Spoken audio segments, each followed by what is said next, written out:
Contact অপশনেই হচ্ছে click করবেন। Click করার পরে কিন্তু আমার সবগুলো যে ডিলিট হওয়া নাম্বারগুলো সেগুলো কিন্তু এখানে শো করতেছে। আপনার লাইফে এমন ঘটনা কি কখনো ঘটেছে যে ঘটনার মাধ্যমে আপনি আপনার সিম থেকে ভুলবশত অনেক নাম্বার ডিলিট করে ফেলেছেন, বা আপনার ফোনে সেভ করা ছিল সে ফোন থেকেও ডিলিট করে ফেলেছেন, কিন্তু সেই নাম্বারগুলো আপনার খুব প্রয়োজনীয় ছিল বা খুব ইম্পর্টেন্ট ছিল, কিন্তু আপনি কোনোভাবেই সেগুলো আর রিকভারি করতে পারেননি। কিন্তু আপনি কি জানেন, আপনি যদি একজন মেসেঞ্জার ব্যবহারকারী হয়ে থাকেন তাহলে অবশ্যই আপনার সেই পুরোনো নাম্বার যেগুলো আপনি ভুলবশত ডিলিট করে ফেলছেন, সেটা হতে পারে বাংলালিংক নাম্বার, হতে পারে জিপি নাম্বার, হতে পারে রবি নাম্বার, সেই নাম্বারগুলো আপনি কিন্তু আপনার মেসেঞ্জার থেকেই কালেক্ট করতে পারবেন বা সংগ্রহ করতে পারবেন। তো এই অসাধারণ একটা সেটিংস রয়েছে মেসেঞ্জারে, যার মাধ্যমে কিন্তু আপনি আপনার সিমের ডিলিট হওয়া নাম্বার বা ফোন থেকে ডিলিট হওয়া নাম্বারগুলো খুব সহজেই সংগ্রহ করতে পারবেন আপনার পুনরায় সিমের মধ্যে। সো এই নাম্বারগুলো কীভাবে সংগ্রহ করতে হয় আজকের ভিডিওতে আমি সেটাই দেখাবো। আশা করি পুরো ভিডিওটা দেখলে আপনি অনেক কিছুই জানতে পারবেন কীভাবে নাম্বার আপনার ফোন বুকে আবার পুনরায় ফেরত নিয়ে আসতে হয়। তাহলে চলেন আমরা দেখি কীভাবে হচ্ছে মেসেঞ্জার থেকেই আপনার ডিলিট হওয়া নাম্বারগুলো ফিরিয়ে আনতে হয়। তো মেসেঞ্জার থেকে আপনার হচ্ছে ডিলিট হওয়া নাম্বারগুলো ফিরিয়ে আনতে হলে অবশ্যই আপনাকে যেটা করতে হবে, আপনার ফোনে মেসেঞ্জার সফটওয়্যারটি ইনস্টল করা থাকতে হবে।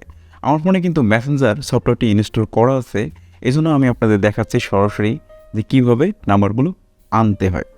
তো প্রথম যে কাজটা করতে হবে সেই কাজটা হলো আপনার মেসেঞ্জার যে সফটওয়্যারটি রয়েছে এখানে একটা ক্লিক করবেন। এই মুহূর্তে আমি আমার মেসেঞ্জারে ক্লিক করলাম। মেসেঞ্জারে ক্লিক করার পরে আপনি দেখবেন যে এই যে 3 ডট আইকন রয়েছে, এইখানে দেখুন 3 ডট 3টা আইকন রয়েছে। এই 3 ডট আইকন 3টায় আপনি যেটা করবেন সেটা হচ্ছে ক্লিক করবেন। ক্লিক করার পরে আপনি দেখবেন যে ঠিক এরকম একটা ইন্টারফেস চলে আসছে। এরকম একটা ইন্টারফেস যখন চলে আসবে তখন আপনার যে কাজটা হচ্ছে সেটা হচ্ছে উপরে দেখুন একটা সেটিংস বাটন রয়েছে। এইখানে একটু লক্ষ্য করে দেখুন একটা সেটিংস বাটন রয়েছে। এই সেটিং বাটনে আপনি এটা ক্লিক করে দেবেন। ক্লিক করার পরে একটু নিচে স্ক্রল করলে বা একটু নিচে চলে আসলে আপনি যেটা দেখতে পারবেন সেটা হচ্ছে এইখানে দেখুন ফোন কন্ট্যাক্টস, এই অপশনটিতে ক্লিক করবেন। আমি আবারও দেখাচ্ছি, এই যে ফোন এবং কন্ট্যাক্টস, এখানে ক্লিক করবেন। ক্লিক করার পরে আপনি যেটা করবেন এখানে দেখুন 2টা অপশন আছে, একটা হচ্ছে আপলোড কন্ট্যাক্টস, আরেকটা হচ্ছে ম্যানেজ কন্ট্যাক্টস। আপনার কাজ হচ্ছে আপনি আপলোড কন্ট্যাক্টে আগে ক্লিক করবেন। ক্লিক করার পরে এখানে যে টার্ন অন অপশনটি আছে এইখানে একটা ক্লিক করে দেবেন। ক্লিক করার পরে আপনি হচ্ছে ম্যানেজ কন্ট্যাক্টে ক্লিক করবেন। ম্যানেজ কন্ট্যাক্টে ক্লিক করার পরে একটু লোড হবে, লোড হওয়ার পরে আপনাকে যে ইন্টারফেসটা দেখাবে আমি সেটা দেখাচ্ছি। ঠিক এরকম একটা ইন্টারফেস দেখাবে। আপনি এই যে কন্ট্যাক্ট যে অপশনটি আছে এই কন্ট্যাক্ট অপশনেই হচ্ছে ক্লিক করবেন।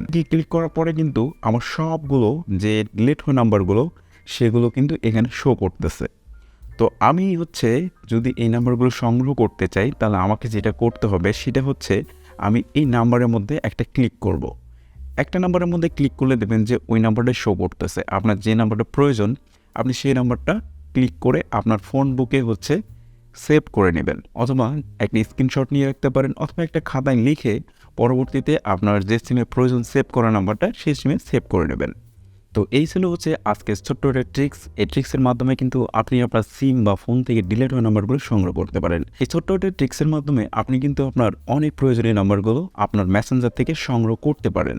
তো এরপরও যদি আপনি আপনার মেসেঞ্জার থেকে নাম্বারগুলো সংগ্রহ করতে সমস্যা হয় তাহলে অবশ্যই কমেন্টস করবেন, আমি আপনার কমেন্টসের রিপ্লাই দেবো কীভাবে আপনার সমস্যাটা সমাধান করতে পারবেন। তো আজকের ভিডিও এই পর্যন্ত। ভালো থাকবেন, সুস্থ থাকবেন। আল্লাহ হাফেজ, আসসালামু আলাইকুম।